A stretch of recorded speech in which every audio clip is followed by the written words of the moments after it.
So yun na nga no, for today's video is ipapakita ko ho sa inyo ang hitsura ngayon no, pinaka-latest view ho natin dito sa ating Manila Bay or Golfo ng Manila no, featuring or in particular sa ating topic content na Pasay City Harbor or isa sa pinakamalaking reclamation or reclaimed area sa Kamanilaan nitong panahon natin ngayon.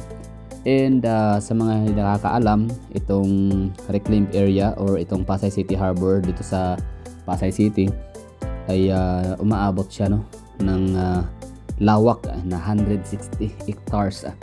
So gano'n nga ba kalawak yung kalaki yung 160 hectares? So kung familiar mo yung BGC, ang BGC kasi consists of 350 hectares. So ibig sabihin ho nun, nasa mga lampas kalahati ng BGC. So kapag sumasakay tayo ng eroplano, di ba nakikita niyo yung BGC, ganun kalawak, like kalahati nun itatayo dito sa bandang area na to dito. Pero hindi yan kasi Cavite City ho yan, doon sa may unahan panood, hindi rin yan.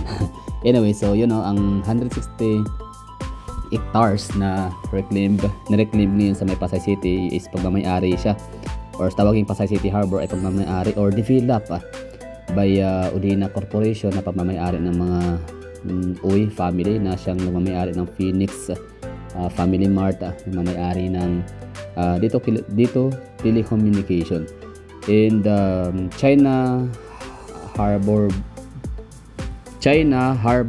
Engineering Corporation, and of course ang pinagmamalaki ng Davao City Ulticon Builders. So, di ba?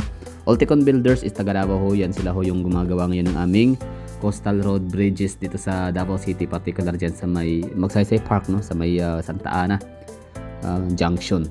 So yun, Ulticon Builders. So sila ho yung isa sa pinaka in demand na construction firm, tama ba? Builders no sa Davao City. So ibig sabihin itong nakita ho natin dito na area na yan. So yun no. Yun po yung parang maliit na mga islets no, mga island. So yun po ay reclaimed embankment lang po yan no. That's earth fill. So 160 hectares no, ganun po kalawak, kalaki. So isipin niyo lang ang SM business district dito sa may Pasay City ay umaabot ng 16 hectares, pero sobrang manghana tayo no. Manghana tayo, kumbaga tayo ay napapawaw na. So what more no, kapag kayong 160 dyan itatayo, so talagang matatabunan niya yung view ng Manila Bay sa may Bayside, sa may SM City, sa may MOA, SM Mall of Asia. So ito yung magiging hitsura. Ito yung babalikan kasi natin to like siguro 5 years ago, 10 years or 10 years makalipas. Itong view kasi na to dito is Manila Bay sa may SMC side. So andyan, yan pa yung makita natin, yung nang kumukuti-kutita pa dito, yung talagang umiilaw, lumiliwanag ay yung kanilang mga rides no dito sa may B-side nga ng SM Mall of Asia. Pero the moment na matapos na ho yung reclaimed area na yan, yung Pasay City Harbor, i-expect ho natin na hindi na ganyan yung makita ho natin. Hindi na siya B-side, hindi na magiging legit B-side itong area na to dito sa may Mall of Asia, kasi nga matatabunan na siya ng mga nagtataasang mga gusali ng Pasay City Harbor. Na yun na nga pagmamay-ari ng Udina Corporation, Davao Ulticon, Ulticon Builders no, ng Davao, and also ng China Harbor, mga ganun no, Engineering Corporation, mga ganun. So yan yung hitsura sa ngayon. Kumbaga itong ginagawa ko nating paglalakwatsa may purpose, di ba? So 5 years to 15 years syempre yan yung area na yan dyan, talagang may uusbong, may susulpot dyan no? Merong mag-rise na mga high-rise buildings, so, di ba? So ngayon pa lang meron na tayong parang preference kung anong itsura. Kumbaga parang time travel tayo 10 years from now. So sasabihin natin, I think syempre ngayon is 2025, so 2035, so babalikan natin. So ito yung hitsura ng Pasay City 10 years ang nakalipas no, back in 2025. So wala tayong makikita pa dyan ng mga buildings, mga gusali. So ano pa lang, parang plain lang talaga na dagat, tsaka yung mga namamangka, mga bangka.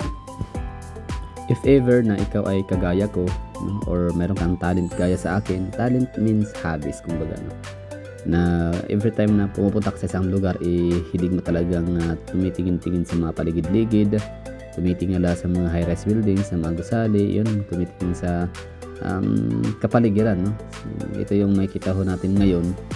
Ganyan pa ho yan, no? Hindi pa siya talaga yung fully developed, like earthfield pa lang, no? Tambak pa lang ng mga buhangin, graba ko alam yung mga elemento na nilagay nila dyan sa lugar. Months and years ang aantay natin, makakumpleto na ho yan dyan ng ma-develop na ho yan na bagong city. So yun lang, bali ano lang, kumbaga meron lang tayong mga parang mga footages, mga documentaries, or yun parang mga kuha natin, no, para the moment na mabuo na yung lugar na ngayan na yan dyan, at least meron tayong mababalikan, mako-compare natin yung 2025 versus 2035, parang gano'n, no? Example lang ho yun. Pero napakalayo na napakahabang taon ho nung 10 years. Kahit nga 5 years, no? Masyado nang mahaba yun, matagal yun. Kapag alam naman natin gumagawa ay China, ang China talaga yan, no? Parang time is gold ho talaga yung motto ho nila. Hindi nila pinapatagal yung proyekto kasi time is gold. Kumbaga mahalaga ang bawat minuto, segundo, kumbaga bawat moment o oras.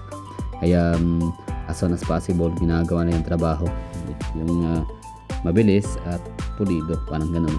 Hindi gaya sa mga Philippine builders, no, ano ba tawag yan, mga developers ng mga Pilipino, no, lalo ng mga may mga corruption, di ba, mahilig mangurakot ang mga Pilipino sa natin, mga developers. Kumbaga parang mas delayed, mas malaking kita, mas delayed, mas malaking makukurakot, parang ganun, no.